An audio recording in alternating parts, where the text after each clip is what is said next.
Messieurs, dames, bonjour. Merci de nous être fidèles sur BM Opinion Télévision. Nous allons essayer aujourd'hui de réfléchir sur une chose très importante pour les Tongisaba congolais. Nous nous posons une question et nous disons ceci, de la coalition FCC Cash, Alliance Sacrée, est-ce qu'il y a-t-il une différence ou est-ce qu'il y a-t-il réellement des avancées dans la coalition Union Sacrée? Puisqu'aujourd'hui, vous savez, beaucoup de personnes se posent des questions de savoir, après l'existence de cette coalition Union Sacrée, est-ce que les Congolais sont aujourd'hui heureux de se dire, ben écoutez, le président Félix Tshisekedi, n'est-ce pas, avait rompu la coalition FCC-Cash pour créer l'Union Sacrée et que dans cette Union Sacrée, il y a exactement des résultats qui ont apporté une solution à la population congolaise. Pourquoi le président Félix Tshisekedi a-t-il rompu la coalition FCC-Cash pour créer l'Union Sacrée alors qu'au sein de l'Union Sacrée, nous retrouvons le même visage, le même figure de ceux qui étaient au sein de cette coalition, qui n'ont fait que traverser pour trouver un moyen de vivre, pour trouver un moyen de la continuité de la même pratique. Vous allez vous rappeler que le président de la République, lorsqu'il metta fin à cette coalition le 6 décembre 2020, il disait qu'il avait été humilié et que le peuple n'a pas pu trouver le bonheur, n'a pas trouvé les changements, alors que lui s'est battu à ce que la nation congolaise trouve exactement un changement. Et c'est pourquoi il fallait quitter de la coalition FCC Cash et créer l'Union Sacrée. Et il disait que l'Union Sacrée, c'était maintenant pour concrétiser sa vision. Ça, c'était les discours du président de la République lorsqu'il metta fin à la coalition FCC Cash. Mais depuis l'existence de l'Union Sacrée, déjà, vous allez vous rappeler que nous retrouvons au sein de l'Union Sacrée à 75% ceux qui ont quitté, bon, je ne dirais pas quitté Kabila, mais je dirais que ceux qui ont quitté les FCC, ils ont juste traversé pour rejoindre l'Union Sacrée. Et aujourd'hui, beaucoup de Congolais se posent des questions. Pourquoi avoir rompu la coalition FCC Cash pour créer l'Union Sacrée alors qu'il y a le même pratique? Nous allons essayer de réfléchir sur ça pour comprendre réellement est-ce qu'il y a ce que certains disent trompe-l'œil ou est-ce que le président de la République vraiment a-t-il beaucoup de difficultés ou est-ce que le président Tshisekedi n'arrive pas à imposer sa force ou à imposer une dictature? Beaucoup demandent au président Félix Tshisekedi d'être un dictateur. Beaucoup demandent au président Félix Tshisekedi de ne pas agir comme un pasteur puisque nous voyons qu'il a cette lenteur d'agir. On dirait qu'il prend le temps de réfléchir. On dirait. Et là, le peuple reste là en train d'attendre un changement. Mais bah, c'est vraiment dommage puisque nous sommes simplement en train de vivre d'une manière ou d'une autre une certaine continuité qui ne dit pas mot. Mais ceux qui connaissent et ceux qui réfléchissent se disent en tout cas, il y a anguille sur roche, il y a des choses qui ne vont pas. Il faudrait que nous puissions réfléchir correctement pour voir comment on peut trouver des solutions. Le FCC Cash a bloqué le président de la République. Vous allez vous rappeler que le président était en difficulté de pouvoir agir. Beaucoup de Congolais s'attendaient à un changement. On s'était dit, ben écoutez, Tshisekedi n'a pas la majorité, créons, mettons-nous autour d'une coalition. Et dans cette coalition-là, il se peut que, comme on a toujours dit, il n'y a pas de mauvais serviteurs, il n'y a que de mauvais chefs, n'est-ce pas? Que comme Kabila était parti, et bien maintenant, Tshisekedi devient président de la République. Et ceux qui sont là, ceux qui ont travaillé avec Kabila, vont aujourd'hui changer de vision puisqu'il s'agit aujourd'hui d'un autre administrateur, oui, il s'agit aujourd'hui d'un autre coordonnateur. Et bien, ils vont maintenant, n'est-ce pas, agir sur base de ce que le chef, hein, le pilote, va essayer d'imposer. Mais on s'était dit, ben écoutez, on doit y aller, voir comment les choses vont se passer. Mettons-nous au travail. Le président Tshisekedi a dit qu'il travaillerait différemment de Kabila et qu'il ne va pas accepter l'impunité, l'immoralité, la corruption, les antivaleurs. Il a même commencé à promouvoir, dans son discours, où on parlait certainement de l'état de droit, où on se disait, ben écoutez, Tshisekedi est président de la République, et bien l'état de droit va commencer, il y aura des sanctions, on fera ça, on fera ça. On a cru à cela. On a dit, bah écoutez, essayons de pardonner certaines personnes. Et vous allez vous rappeler que le président Félix Tshisekedi avait même dit que ceux qui ont fait le mal aujourd'hui doivent se convertir. Il est sorti à gauche et à droite des discours et discours. On lui a posé plusieurs questions. Pourquoi avait-il accepté de travailler avec ceux-là qui ont travaillé, M. Kabila? Il a dit aujourd'hui c'est un nouveau leadership et que nous allons faire mieux et nous pensons que ces gens seront tout autour de ma vision. Et le peuple s'est dit, bah, écoutez, on oublie Kabila, mettons-nous au travail, il n'y a pas de mauvais disciples que de mauvais chefs. Et bien écoutez, aujourd'hui, comme vous avez le fils de Sphinx, c'est tout, ça dépend de ce que vous écoutez. Ben. Et donc, on pourrait aujourd'hui voir un changement. Et bien, nous nous sommes dit, écoutez, allons-y, voir ce qui va se passer. Essayons de donner confiance au président de la République pour qu'il puisse réussir. On va nommer un premier ministre, Ilunga Ilukamba, qui était d'une majorité, entre guillemets, de la Kabylie fabriquée. On va les mettre de ce côté-là. Il y aura des discussions, etc., autour d'une vision, de deux visions, il faut les dire ainsi, deux visions qu'on a mis ensemble pour, n'est-ce pas, développer la République démocratique du Congo. Félix Tshisekedi, qui reconnaissait Kabila comme son partenaire politique, qui s'est dit, ben écoutez, on va quand même essayer d'épuiser de la sagesse de Kabila, mais ce que Kabila n'a pas fait du bien au Congo, nous allons essayer de l'imposer, nous allons essayer de mettre ça ensemble et nous allons travailler. Ceux qui étaient dans l'opposition ont commencé à traiter Félix Tshisekedi d'un patin, de traiter de Kabila 2, etc., marionnettes et tout et tout. Ben nous, on s'était dit, ben écoutez, en politique, il n'y a pas d'ennemi éternel. Il y a deux adversaires politiques, mais à un certain moment, on peut coaliser. Oui, certainement, c'est une vérité. Il n'y a pas d'ennemi éternel. Ça, c'est vrai. Lorsqu'on partage maintenant la même vision, on peut se mettre ensemble pour travailler. Mais quand on ne partage pas la même vision et que l'autre n'agit pas comme il se doit et que l'autre travaille pour détruire la République démocratique du Congo, il devient automatiquement un adversaire politique puisque son but c'est de nuire alors que vous avez un but de changer, un but du changement. Et quand vous ne corroborez pas avec la personne qui n'imbibe pas vos pensées, carrément il devient un adversaire politique. Mais on s'était dit deux visions, mettons ça ensemble et travaillons pour voir comment les choses vont fonctionner. Félix Tshisekedi rencontrait Kabila, Kabila rencontrait Félix Tshisekedi, il y avait des discussions. Rappelez-vous, il y a même une fois où Kabila s'est rencontré avec Félix Tshisekedi, directeur des cabinets à l'époque, Vital Kamerhe, qui a même, vous allez vous rappeler de son discours où il disait les deux hautes personnalités politiques qui sont rencontrées et tout et tout. Bon, c'est vrai que beaucoup de personnes ont critiqué pourquoi avoir parlé de deux hautes personnalités, pourquoi avoir mis Kabila et Félix Tshisekedi au même diapason. Vous allez vous rappeler de ce qui a été fait. Ben, les deux discutaient même sur, comment dirais-je, le partage des tâches de responsabilité dont certaines personnes appelleraient les gâteaux. C'était Kabila propose, Félix Tshisekedi voit, ils vont agir, ils vont discuter, ils vont acter, etc. Les choses fonctionnaient. C'était comme ça que le pays était dirigé, dans beaucoup de choses. Même pour avoir les mandataires, etc. et tout, même pour faire tel projet. C'est vrai, on a toujours dit que les hommes passent, mais les institutions des maires. Tshisekedi a trouvé des choses au niveau du gouvernement, au niveau de la République, au niveau des institutions. Et donc, il y avait une continuité, n'est-ce pas, de la gestion de la République. Il y avait des échanges entre des personnalités. Et bien, maintenant, les problèmes se sont créés au sein. Le peuple, vous ne voyez pas un changement. Apparemment, il y avait une continuité d'un système, n'est-ce pas, d'une autre manière. Mettons Kabila de côté, mais agissons de cette manière-là. On a imposé à Félix Tshisekedi, on ne veut pas de cette coalition. Il y a ça, il y a ça. Il y a eu certainement des blocages. Rappelez-vous qu'il y avait eu beaucoup de blocages au sein du gouvernement. Le premier ministre qui avait, Ilunga Ilukamba, qui avait un porte-parole du premier ministre qui va répondre au président de la République. Puisque le président de la République aurait, selon eux, nommé le président de la Cour constitutionnelle sans consultation, on dirait, selon eux, le président agit sans pouvoir les consulter, et donc tout ce que Tshisekedi devrait faire, et il se disait que nous voulons être informés et prendre des décisions ensemble. Alors, qui dirigeait le pays? C'est pourquoi certains ont parlé, ont critiqué Félix Tshisekedi d'être un patin. Rappelez-vous des Fayoulou. On l'appelait patin, marionnette, Elelingi Apamba, c'est Kabila qui dirige, etc. Il y avait des personnes qui parlaient.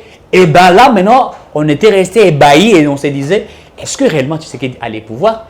Ou c'est un trompe-l'œil? Ou qu'est-ce qui ne va pas? Vous vous rappelez exactement de ce qui s'était passé. On a fait pression. Tshisekedi restait toujours là en train de protéger la coalition. Alors que l'IDPS à un certain moment faisait la pression. Mettez de côté cette coalition, on vous empêche, etc. Eh bien, lorsque Tshisekedi a cherché à recadrer certaines choses au niveau de la Cour constitutionnelle, et c'est là où il y a eu vraiment un combat inimaginable. Le Premier ministre qui va s'attaquer au président de la République, l'ancienne présidente de l'Assemblée nationale, Jeanine Mabunda, qui va s'attaquer au président de la République, qui va dire n'importe quoi. Le président du Sénat, à l'époque, Alexis Thambwe Mwamba, qui dira n'importe quoi, qui va même donner au président des notions de droit. Vous allez vous rappeler, lorsqu'il est sorti, en train de dire que l'Assemblée nationale avait la possibilité de mettre le président de la République de côté et tout, et donc Jean-Marc Kabound avait même rappelé à Alexis Thambwe Mwamba certaines notions de droit. C'était maintenant un combat de ping-pong. Vous allez vous rappeler de ce qui s'est passé. Donc, le FCC parlait, n'est-ce pas, le cash parlait, il y avait un problème qui s'est posé là. Et on sentait que réellement que le président de la République était bloqué. Il ne pouvait pas accomplir sa vision. Puisque nous nous sommes bâtis dans ces pays pour lutter contre l'impunité, l'immoralité, la corruption, les antivaleurs. Ce qui était comme des leitmotifs pour le système Kabila qui nous ont géré pendant 18 ans. Rappelez-vous des détournements des derniers publics. On voulait. L'inspection générale des finances n'avait pas de moyens. Des moyens qu'on avait mis pour permettre à l'inspection générale des finances de fonctionner normalement. Et au-delà de ça, l'inspection générale des finances était étouffée. Vous allez vous rappeler, même lorsque Mouzitou fut ministre et qu'il empêchait aussi à l'inspection générale des finances de faire son travail, de lutter, etc. Il y avait beaucoup de choses. L'inspection générale des finances ne pouvait pas faire le travail qu'il faut aujourd'hui. Beaucoup de choses étaient bloquées. Ça, c'était le système Kabila, dont nous nous sommes battus, des marches et des marches, réclamant la liberté de l'expression, réclamant la démocratie, réclamant des élections libres, transparentes, crédibles et apaisées. On a réclamé. Il y a eu même des morts. Moi, je l'ai toujours dit. C'est pourquoi quelqu'un m'a posé la question, il me dit, bah, écoutez, quelle est la différence entre la gestion des Kabila et la gestion des Félix Tshisekedi? Je lui ai répondu, Kabila est devenu président de la République sur base des sangs. Hein? C'est-à-dire que le Congo était instable. Mouzé Laurent Désiré Kabila, maire, entre guillemets, assassiné par, vous savez, je ne vais pas relater l'histoire, et lui, il récupère le pouvoir, il prend. C'est-à-dire, cette circonstance-là, déjà, ça craint la manière dont il est devenu président. Okay? Et aussi, quand il quitte les pouvoirs, c'est pratiquement la même chose, c'est-à-dire des gens meurent puisqu'ils ne veulent pas respecter la Constitution, alors que les élections devraient être organisées en 2016. Il nous a fallu pratiquement 2 ans pour organiser des élections, dont ils avaient la Cour constitutionnelle. Rappelez-vous de ce qui s'est passé. Eh bien, même la manière dont il quitte, il n'a pas laissé le pouvoir d'une manière démocratique. Il y a eu ce qu'on dit le sang. Hein, donc, la manière dont il est devenu président et sa manière de sortir, eh bien, c'est ça la différence. Alors que Tshisekedi devient président de la République, ce n'est pas de cette manière-là. Il y a eu organisation des élections et il devient président de la République. Donc, s'il faudrait qu'il puisse quitter, donc il y aura aussi organisation des élections et ça doit être dans un délai constitutionnel. Et s'il quitte les pouvoirs en respectant la Constitution, eh bien, on va exactement applaudir. J'ai dit que la différence était ça. Son entrée au pouvoir et la sortie de Kabila démontre réellement que ce n'était pas un homme démocrate. Donc, les circonstances qui ont fait qu'il devienne président sont des circonstances néfastes qu'on ne peut pas applaudir. Et donc, vous allez vous rappeler de ce qui s'est passé pour mettre de côté cette coalition. La coalition FCC Cash. La manière de conduire la République démocratique du Congo. On a très mal géré la République. Et il y avait des détournements encore lorsque cette coalition existait, FCC Cash. Il y avait des détournements. Quand l'inspection générale des finances a commencé à travailler comme il se doit, quand le président de la République a commencé à doter, je parle de l'institution président, le gouvernement, ils ont mis des moyens pour que l'inspection générale des finances fasse bien son travail, et bien ceux de Kabila qui étaient habitués à l'impunité, l'immoralité, la corruption ont commencé à commander l'inspection générale des finances. Ils ont voulu même récupérer l'appareil judiciaire. Rappelez-vous de l'affaire Sakata Minako, n'est-ce pas? Ils voulaient devenir les alpha, bêta, oméga ou delta, je ne sais pas moi, de l'appareil judiciaire. Ils voulaient être de maître pour eux. Ils voulaient contrôler ce qui se passe au niveau de la justice. Les ministres de la justice voulaient contrôler. Donc, ils voulaient appliquer le même principe que la France a appliqué à un certain moment. Et ces principes-là causaient des problèmes en France, puisque quand le ministre de la Justice français commençait à contrôler l'appareil judiciaire, à instruire les magistrats, à vérifier ce qui se passe au niveau de la justice, à imposer même sa politique au niveau de la justice. Quand la France a appliqué ces principes-là, ça a créé des problèmes à la justice française. Et les gouvernements, la population française à l'époque s'est dit non, écoutez, on ne veut pas de ça. Il faudrait ôter la justice, le ministre de la Justice de tous ces pouvoirs-là. Séparer les ministres de la Justice de contrôler l'appareil judiciaire. C'était un principe qui était appliqué en France, dont Sakata et Minako sont allés ramasser cette réflexion ou cette manière d'agir de la France, cette politique que la France avait mise en place. Ils sont allés prendre cette réflexion et ils ont apporté ça au Congo pour que le ministre de la Justice de l'époque, Tunda Yaka Sende, si je ne me trompe pas, fasse la même chose. Pourquoi? Puisqu'ils ont remarqué que l'inspection générale des finances commençait à faire son travail, d'auditer, et maintenant on donnait à la justice de faire son travail, et la justice était en train de poursuivre de ceux-là qui étaient tombés dans les dossiers de la corruption. Et bien maintenant, sachant que le régime Kabila était un régime basé sur les détournements de deniers publics, et bien ils se sont dit, ben, attention, si nous laissons l'inspection générale des finances faire ce travail-là, si nous laissons la justice faire ce travail-là, eh bien, nous serons arrêtés. Bloquons ça, imposons une loi. Et c'est pourquoi vous allez vous rappeler que nous avons marché pour arrêter cette hémorragie pendant que Sakata et Minako ont voulu nous imposer cela. La politique française qui a créé des problèmes en France, et bien après on a essayé de réparer. Puisque Tshisekedi avait amené un nouveau vent que nous appelons l'état de droit, puisque l'état de droit aujourd'hui, une référence de l'état de droit aujourd'hui, nous parlons plus de la justice. Donc quand nous voyons la justice faire son travail, nous disons que nous sommes dans un état de droit. C'était ça, un changement que Tshisekedi a amené à un certain moment. Alors que le régime Kabila ne voulait pas cela. Le régime Kabila voulait gérer tout, contrôler tout. Mettons Kabila de côté, il n'est pas président de la République, mais le système Kabila continuait. Oh, c'était comme les serpents qui rampaient et qui commençaient à faire la même chose qu'ils ont fait pendant qu'ils ont eu à diriger notre pays pendant 18 ans. Et ça, nous nous rappelons de ce qui s'est passé. Nous nous rappelons de ce système qui s'est passé, qui a bloqué Félix Tshisekedi d'agir. Et il était en train d'observer. Et on nous a même voulu imposer Rossar Malonda, vous allez vous rappeler. Rossar Malonda qui était imposé, puisque Kabila voulait contrôler même la CNI. Il voulait contrôler la Cour constitutionnelle qu'ils ont contrôlée pendant 18 ans. Il voulait contrôler l'armée, la police. Il voulait contrôler les services de renseignement. Et il voulait contrôler même la Cour constitutionnelle, la haute Cour constitutionnelle. Ça, c'était la politique de Kabila. Donc, il voulait en fait faire de Félix Tshisekedi un patin. Et c'est pourquoi aujourd'hui, vous allez remarquer, il y a récemment, la première... Bon, c'est vrai qu'il n'y a pas d'ex-première dame, ça il faut le dire. Cette dame qui s'est dit ex-première dame, Olive Lembe, avait tweeté pour dire qu'ils sont des parents du président Félix Tshisekedi. C'est-à-dire, ils sont des pères. Et qu'à un certain moment, ils vont récupérer les pouvoirs. Donc, ils ont voulu gérer de cette manière-là en se disant, nous avons donné à Félix Tshisekedi des pouvoirs et nous allons commencer à les gérer. Hein, nous sommes des parents, on va les gérer. Il doit impérativement faire ce que nous pensons. Et nous allons continuer à voler l'argent de l'État comme nous sommes habitués à le faire. Ça, c'était la politique appliquée par les systèmes Kabila. Et nous avons fait des marches, des mandats Kabila à Félix Tshisekedi, Kabwanana Kabila. Il y a des acteurs politiques qui ont demandé à Félix Tshisekedi de mettre fin. Ça nous a pris 2 années. 2 années pour mettre fin à cette coalition. Puisqu'il y a eu pression sur pression. À telle enseigne que Tshisekedi, lors de son discours devant l'Assemblée nationale, devant les députés et sénateurs, il disait qu'il a été humilié.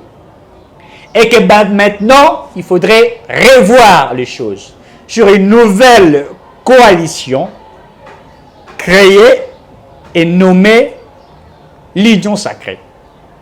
Mais quand on parle de l'Union sacrée, qu'est-ce qui est sacré? Dans le sacré, il n'y a pas l'impunité, il n'y a pas l'immoralité, il n'y a pas la corruption. Dans le sacré, c'est ce qui est vrai, ce qui est parfait, ce qui est pur, ce qui est admirable. C'est ça le sacré. C'est ça le sacré. Et on s'est dit, bah, écoutez, comme l'Union sacrée existe maintenant, eh bien, nous pensons qu'au sein de l'Union sacrée, il y aura un renouvellement de la classe politique. un renouvellement qui fera en sorte que la vision du président de la République soit écoutée et soit appliquée ou applicable. C'est ce que nous nous sommes dit. La création de l'Union sacrée, pour nous, on s'est dit que c'était un nouveau départ. Un changement qui devrait s'imposer. Un changement qui devrait être, n'est-ce pas, une joie pour la population congolaise. C'est ce que nous nous sommes dit. Et nous avons dit, écoutez, cette union sacrée apporterait des solutions à manger au peuple congolais, des routes, l'argent volé, l'État va récupérer l'argent, ça va augmenter les recettes de l'État et l'union sacrée serait la solution au problème du peuple congolais, au desiderata de la nation congolaise. C'est ce que nous nous sommes dit. Et lorsque Tshisekedi mettait fin à la coalition FCCH, c'était une joie immense. Rappelez-vous de ces discours de 6 minutes simplement. Donc nous nous sommes dit, en tout cas le président a compris, il faut l'union sacrée. Et rappelez-vous, avant la fin de cette coalition FCCH, Denis Mukwege l'avait dit, qu'il ne faudrait pas que l'union sacrée soit l'oasis, n'est-ce pas, de ceux-là qui viendront pour créer n'importe quoi, pour continuer dans l'impunité, dans l'immoralité, dans la corruption. L'union sacrée était l'espoir du peuple congolais. L'union sacrée était une joie du peuple congolais. Nous nous sommes dit que les changements, c'était maintenant. 2 années sur les 5 ans du chef de l'État, premier mandat, 5 ans du chef de l'État, on nous a bouffé 2 ans où le Congo a été très mal dirigé. Eh bien, on s'est dit, créons l'union sacrée pour que les 3 ans qui restent, qu'il y ait les changements, eh bien, ces changements pourraient faire en sorte qu'en 2023, les gens vont encore donner au président de la République la confiance, eh bien, les choses pourront changer. C'est ce que nous nous sommes dit, très chers Congolais. Et nous nous sommes dit qu'il y aura un changement, certainement. Nous nous sommes dit qu'il faudrait qu'il y ait un changement. Nous avons appuyé l'union sacrée. Nous avons parlé pour l'union sacrée. Certains nous ont posé la question de savoir, est-ce que l'union sacrée est un projet de société? Quelle était la vision de l'union sacrée? Où est la charte de l'union sacrée? Est-ce qu'il y aura réellement un changement? Nous nous sommes dit, pour se mettre autour de l'union sacrée, est-ce qu'impérativement on doit avoir la charte? Non, c'est une question de conscience, c'est une question de volonté, c'est une question d'amour pour que les choses changent. C'est ce que nous nous sommes dit. Mettons Kabila de côté. Mais vous allez vous rappeler qu'au sein du FCCH, il y avait la Kabylie qui existait. 75%, c'était la Kabylie. Même le partage des tâches de responsabilité, Kabila avait plus de ministres que l'IDPS, que l'UNC. Kabila avait plus. Même au service des renseignements, Kabila avait plus. Les pays étaient... dans cette coalition-là, Kabila avait toujours plus de personnes. Vous allez vous rappeler de ce qui a été. Mais on crée l'union sacrée. L'union sacrée existe maintenant. On met en place l'union sacrée. Et dans cette union sacrée, nous nous disons, eh bien, les choses vont changer. Les Katumbi qui ont travaillé avec Kabila, qui ont refusé d'être dans les FCCH, ont accepté d'adhérer à l'union sacrée. On accepte quand même. On s'est dit, ben écoutez, donnons la chance encore une fois de plus à ces personnes-là, voir comment ils vont faire pour que le Congo change.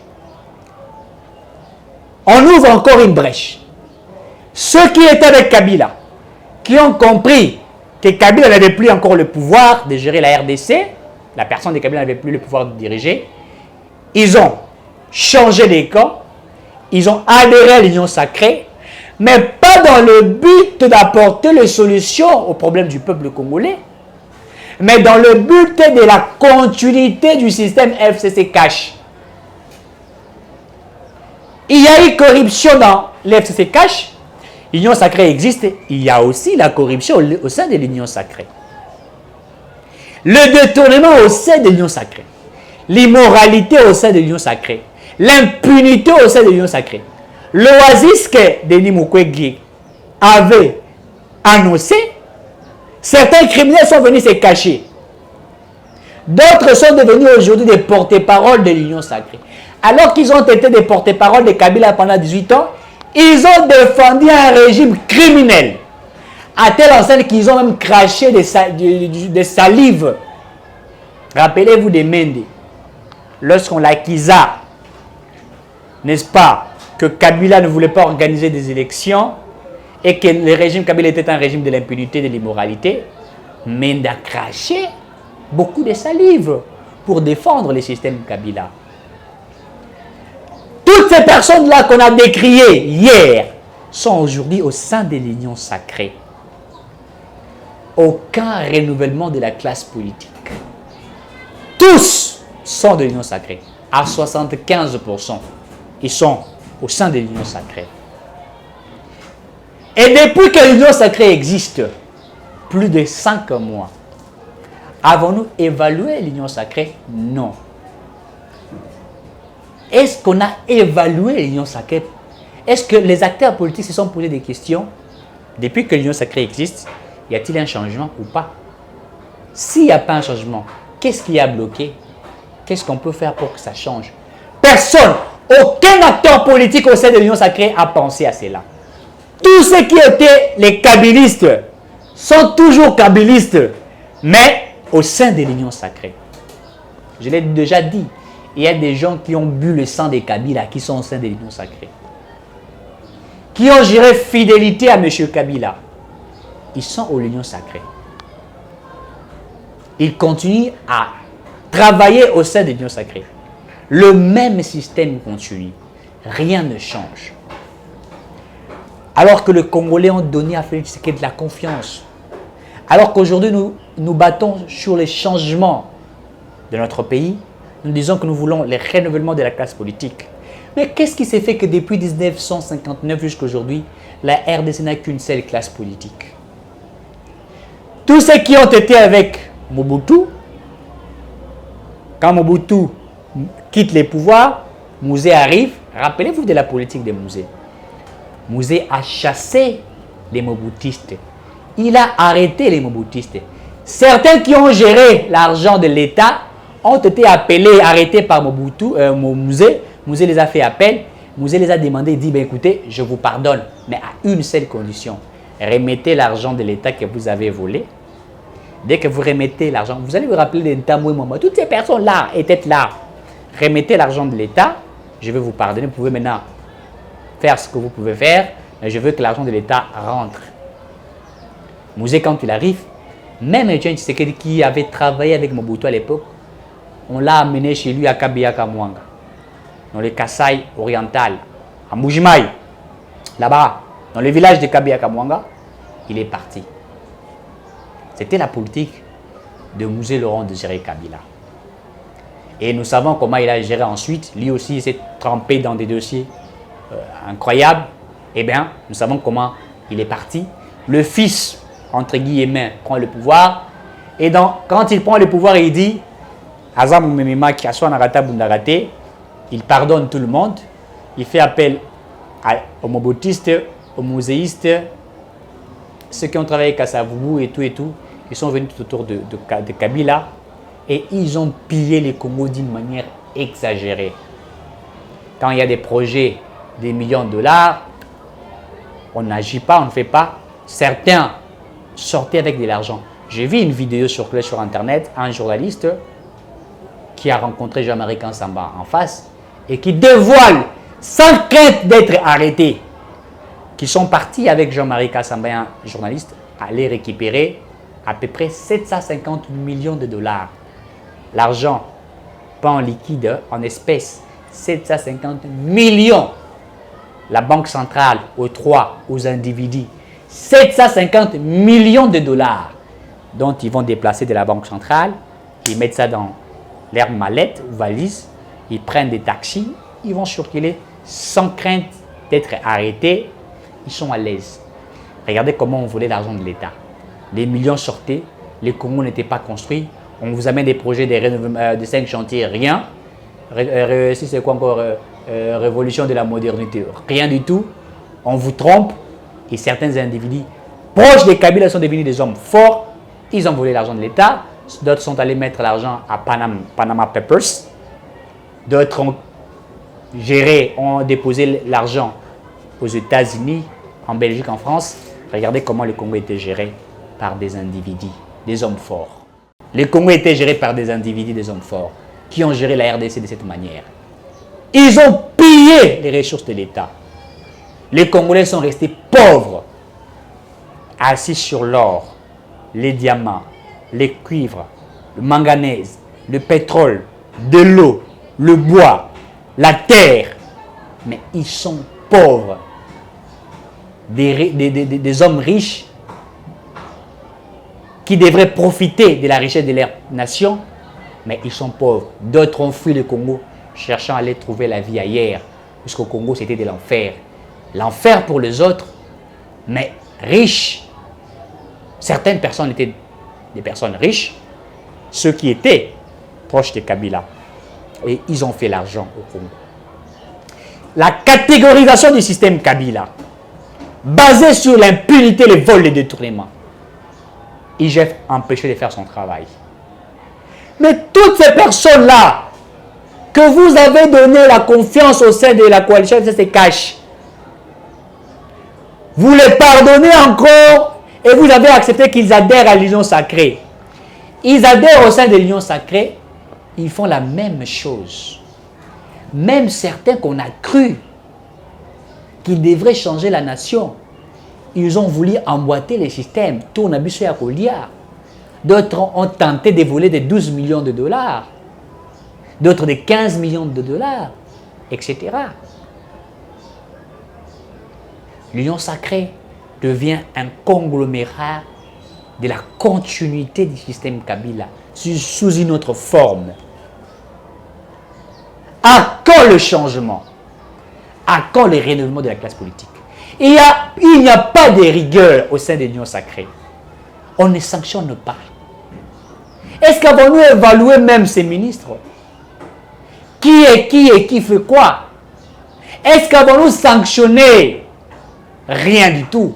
Certains font ce qu'ils font, certains continuent à détourner, et d'autres qui ont géré commencent même à donner à certains ministres des pistes de comment voler sans être arrêtés. Et l'impunité est en train de continuer au sein de l'Union sacrée. Monsieur, dame. Est-ce qu'il y a-t-il un changement entre la coalition FCC Cash et l'Union sacrée? S'il y a des changements, c'est où il y a des changements? Pourquoi on n'arrive pas à évaluer l'Union sacrée? Un bilan au sein de l'Union sacrée. Rien du tout. Puisque certains qui sont là continuent à imposer le même système. À telle enseigne qu'on voudrait mettre même des hommes forts de côté pour que certains aient la possibilité de voler. Est-ce que devrions-nous continuer dans ce système-là de l'impunité, de l'immoralité? C'est vrai qu'aujourd'hui, il y a baisse des prix de billets d'avion, certainement. C'est vrai qu'aujourd'hui, il y a baisse des passeports. Mais allez-y, regardez ce qui se passe là-bas au ministère des Affaires étrangères. Allez-y. Nous avons vu des gens qui payent de 130, 150 $ pour avoir les passeports, alors que le prix est fixé à 99 $. L'impunité continue.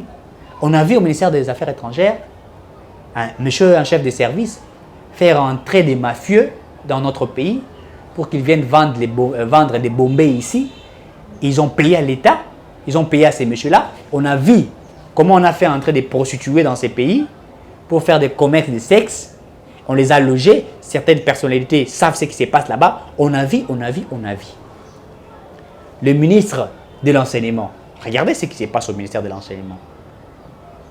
Regardez ce qui se passe au ministère de la Santé. On vole l'argent pour le Covid-19. On détourne l'argent. Tous les secteurs ici, il n'y a que du vol. Le ministre de l'économie qui va dépenser 80 millions de dollars. Quand vous regardez les 80 millions qu'il a dépensés, bon, on dit qu'aujourd'hui, il y a baisse des poissons, etc. Je suis allé au marché. Moi, je suis allé faire ce travail-là. En toute sincérité, je vous dis que je n'ai rien vu. En toute sincérité. Je vais qu'on puisse me contredire. En toute sincérité, je suis allé, je n'ai rien vu. On crée des choses. Et le Premier ministre fier, il dit, je suis venu acheter les poissons. Alors que le poisson meurt. La gestion là de chaque ministre, avons-nous évalué? Mais on chante Félix Tshisekedi Fachi Béton. le Congo ne va pas se développer que lorsque nous sommes en train de faire des éloges à nos dirigeants. On a chanté pour Mobutu, Mobutu c'est Kokukumbendo Wazabanga. Nous avons chanté. Les mamans se sont déshabillées pour Mobutu. Est-ce que le Congo a changé? Non. On a chanté pour Kabila, Sisabidi Mouleraïs, Chinarambo. Le Congo n'a pas changé. Le Congo est resté pauvre et la population congolaise est restée si pauvre. Et aujourd'hui, on chante Fachi Beton. Est-ce que le Congo va progresser de cette manière? C'est vrai qu'il n'y a pas d'ennemis en politique. Mais écoutez, quand les gens ne partagent pas votre vision, il faut automatiquement les mettre de côté. Comment accepterez-vous de continuer à gérer avec ceux qui ont mal géré la RDC? Est-ce qu'au Congo, n'y a-t-il pas d'autres personnes capables de gérer le Congo? Est-ce que ceux vieux de 1959 sont plus intelligents que les jeunes qui ont fini aujourd'hui? Ou ils ont des capacités plus que ces jeunes aujourd'hui? Comment vont-ils toujours continuer à gérer la République démocratique du Congo? Alors que le bilan, nous connaissons. Le bilan est chaotique. Hier, ils étaient fidèles à Kabila. C'est pourquoi j'aime la réflexion du professeur Njoli. Quelqu'un qui était kabiliste hier, il peut devenir tshisekediste de pur qui est kabiliste hier. Et il te dit que sois réaliste. Est-ce que ça, c'est l'effet d'être réaliste? Alors que le peuple reste pauvre, la crise persiste. Celui qui dit qu'il n'y a pas de crise, c'est un menteur. La crise persiste. C'est vrai que nous soutenons l'institution président de la République. C'est vrai que nous regardons que Tshisekedi a une vision. Il veut changer le Congo. On sent que cette capacité-là existe en lui. Mais on ne peut pas aider les chefs de l'État en empruntant le même voie. Le même système. Ceux-là qui ont entouré Kabila. Donc Kabila qui a reconnu de l'incompétence de ses collaborateurs en disant que je n'ai pas eu plus de 15 bonnes personnes. Si j'avais plus de 15 bonnes personnes, je pouvais faire mieux. Et il a encore outrepassé en insultant le Congolais que je n'ai pas réussi à changer l'homme congolais. Et nous nous sommes posé la question, qui es-tu, Congolais ou pas? Et aujourd'hui, toutes ces personnes-là, des hommes forts près de Kabila, sont avec Félix Tshisekedi. L'humain adhère à l'union sacrée. Ils sont là. Bochabo adhère à l'union sacrée. C'est Bochabo qui a voulu créer la crise en 2015, rappelez-vous. Lorsqu'on s'était préparé pour l'organisation des élections, d'abord avec son livre là, qu'il publia, où Kabila pouvait encore devenir président de la République, puisque Kabila est devenu président sur base, n'est-ce pas, de la mort de son père. Il ne faudrait pas compter les 1 plus 4 là, mettons ça de côté.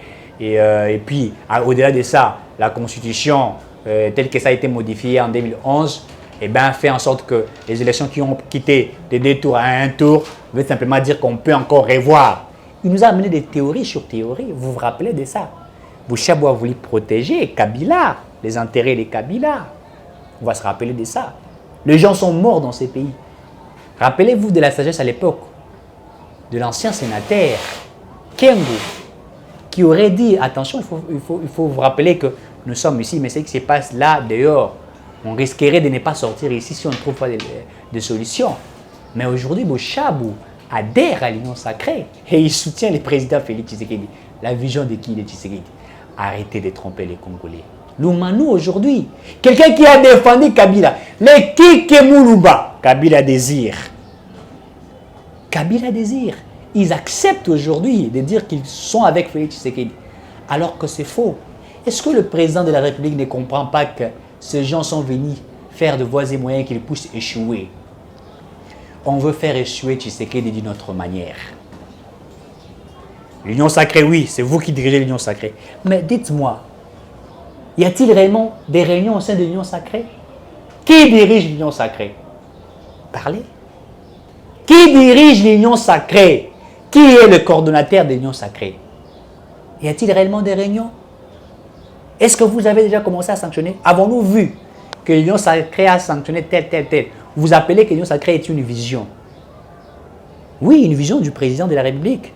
Et dans cette vision, 80% ne respectent pas cela. Il n'y a que la continuité. qui ne sait pas. Le peuple souffre. Le peuple n'a pas d'électricité. Le peuple n'a pas l'eau. Il n'y a pas l'emploi. Le peuple souffre. Allez sur le terrain, vous allez voir. Est-ce qu'il y a-t-il un changement au sein de l'Union sacrée? Pourquoi le président accepte de continuer avec ces personnes-là? Pour que Tshisekedi puisse réussir, il doit matérialiser sa vision sur base d'un renouvellement de la classe politique. Un renouvellement de la classe politique ayant des personnes qui ont une politique réfléchie, faite avec éthique et déontologie. Ceux qui viendront servir l'État congolais, pas ceux qui viendront se servir. Puisqu'au sein de l'Union sacrée, il y a des gens qui sont là pour se servir. Et ça, nous le voyons, nous le confirmons. Et regardez ce qui se passe. Regardez, Mende devient porte-parole de l'Union sacrée. Donc aujourd'hui, Mende devient porte-parole de Félix Tshisekedi alors qu'il a été porte-parole de Kabila. Mende n'a pas été porte-parole du gouvernement. Il a été porte-parole de Kabila. Puisque Mende défendait Kabila matin, midi, soir. Les gens sont morts, on tire à bout portant. Mende passe à la télé et dit ce sont des balles de caoutchouc. Et personne n'est mort. Et on vole même des corps, des personnes tuées. Est-ce que vous vous rappelez de ça? Mais aujourd'hui, il devient porte-parole de l'Union sacrée. On le nomme porte-parole de l'Union sacrée. Il parle au nom de l'Union sacrée. Il parle de la vision de Tshisekedi. De quelle vision parlez-vous, Mendo Malanga? Et on doit se dire, non, il faut pardonner. Non. En politique, la politique n'est pas une église où vous péchez, vous commettez n'importe quoi et vous venez, on va vous pardonner. Pour dire, écoutez, on vous pardonne. Non. On doit changer la manière de faire les choses. Quand vous gérez mal, moi j'aimerais que cela soit une loi. Et je propose que ce soit une loi. Lorsque vous gérez mal et qu'on examine votre gestion, on vous empêche automatiquement de servir la nation comme ministre, député, sénateur, je ne sais pas moi quoi. C'est ça qu'il faudrait réfléchir. Lorsque vous agissez mal et qu'on vous arrête dans l'impunité, l'immoralité, le crime, on vous sanctionne automatiquement. Il faudrait qu'il y ait une loi sanctionnant ceux qui ont commis des crimes et qui ne soient plus permis à servir l'État congolais. Et comme ça, on fait confiance aux autres qui ont la capacité de faire mieux. Voilà les propositions que nous voulons. Si on ne fait pas cela, la continuité sera. Puisque depuis 1959 jusqu'à aujourd'hui, il n'y a qu'une seule classe politique. Si le président Félix Tshisekedi veut réussir, il doit revoir la classe politique. On n'a pas besoin de l'union sacrée où on a à 90% ceux qui ont mal géré la RDC. On a besoin de l'union sacrée avec des personnes intègres qui vont changer notre pays. Merci et à très bientôt.